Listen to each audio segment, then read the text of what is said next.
De nombreux enfants ayant fui leur foyer en raison des violences des gangs dans plusieurs quartiers vivent aujourd'hui dans la commune de Pétionville. Ils se retrouvent souvent dans les espaces publics ou dans les rues.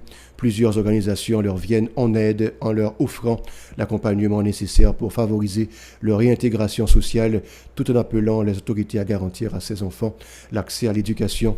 Nous vous invitons à suivre ce récit signé Aubert de Charles, Joseph-Philippe François et Sora Chama Joseph.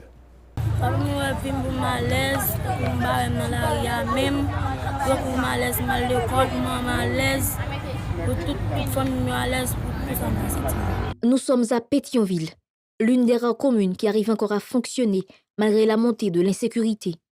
Mais ici aussi, des places publiques et certaines rues se transforment en véritables centres d'hébergement improvisés pour des parents et des enfants chassés de chez eux, abandonnés par les autorités de l'État. Moi, j'ai 12 ans, papa mouille, c'est mon qui l'a. Je suis allé mais il a la vie. Mais devant c'est bien. Dans l'école, on a fait des années pendant que tu as passé. Pendant que tu as fait 3 années. Et c'est bagage vient péter, il y a un bac à l'école. Nous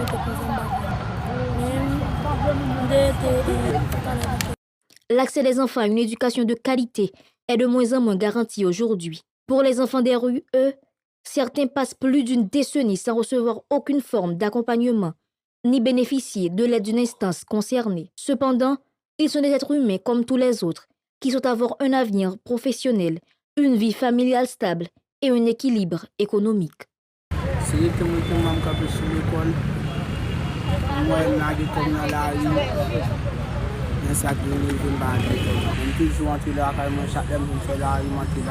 Le 17 octobre 2009. Nous, à l'école déjà, nous avons une quatrième année fondamentale. Nous-mêmes, les matchs qu'on a fait là depuis 2023. Nous avons arrêté pour nous battre même. Nous avons arrêté pour nous battre faire dans l'arrière, pour nous battre dans l'arrière, pour nous retourner à l'école, pour nous retourner dans le monde de l'institut. On est là depuis 8 ans d'âge. Nous avons là pour 18 ans. Bon, l'école. Pourquoi l'école sont mauvaises?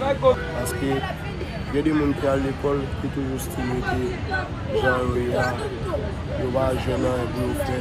Dans le cadre de la lutte pour la réintégration des enfants vulnérables dans le système éducatif, Nathan Jean, l'un des responsables du Rassemblement socialiste visionnaire pour une nouvelle Haïti, organisation membre du regroupement Éducation pour tous et toutes, REP, explique l'urgence pour les autorités concernées de prendre des mesures afin d'aider ces enfants à retourner à l'école ou d'offrir aux plus âgés une formation professionnelle pour se défendre dans la vie. Normalement, ça fait 3 ans depuis que nous avons écrit le ministère de l'Éducation nationale pour aider nous à rentrer tout le monde à l'école.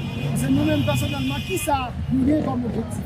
L'objectif, nous, c'est travailler avec les gens, sensibiliser, socialiser, pas mettre en santé, puis après, Dieu ne pas continuer avec eux. Mais c'est, pendant nous travaillons, nous checker l'école du et puis, pendant nous finissons checker l'école du commencer à socialiser, puis conscientiser pour quitter l'arrière, parce que la vie, l'arrière, pas représenter rien. Monsieur Jean souligne que ces dernières années, de nombreux risques pèsent sur ces enfants, notamment celui d'être enrôlé dans des gangs ou de s'engager dans des activités criminelles qui pourraient détruire leur avenir en un instant et aggraver la situation du pays. La décision de les rééduquer est fondamentale, estime-t-il.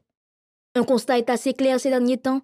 Dans la commune de Pétionville, Nathan évoque la disparition en grand nombre de l'effectif des enfants de rue qu'il a l'habitude de côtoyer.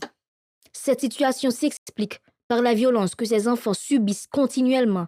D'autre part, par le fait que les groupes armés les recrutent constamment. Jean est là, il dormi à la belle étoile. D'ailleurs, ils sont victimes de violence, de torture des fois. Il y a des gens qui minimisent, méprisent. Souvent, ils apprennent de jouer.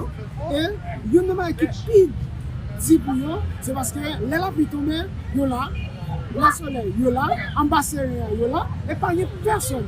Mais côté commissariat, mais côté tout bureau de l'État et la commune, et pas jamais une autorité qui jamais penché vraiment sur la question de Timizaro, qui est dans la situation. Et nous alerter quelques institutions concernées, mais au fur et à mesure, la victime a toujours été un problème, il a toujours été, comme je l'ai dit, non seulement ils sont en danger si on était conseillé à vivre, ok? Si on était conseillé à vivre, ça veut dire qu'il doit toujours renforcer, il y a toujours des capacités pour renforcer parce que si nous avons la misère là, on finit en malade, c'est ça qu'on va faire. D'après le regroupement éducatif pour toutes et tous, REP, la reconstruction du pays doit passer par l'accès de tous les enfants à l'école, quel que soit leur rang social ou leur zone de résidence.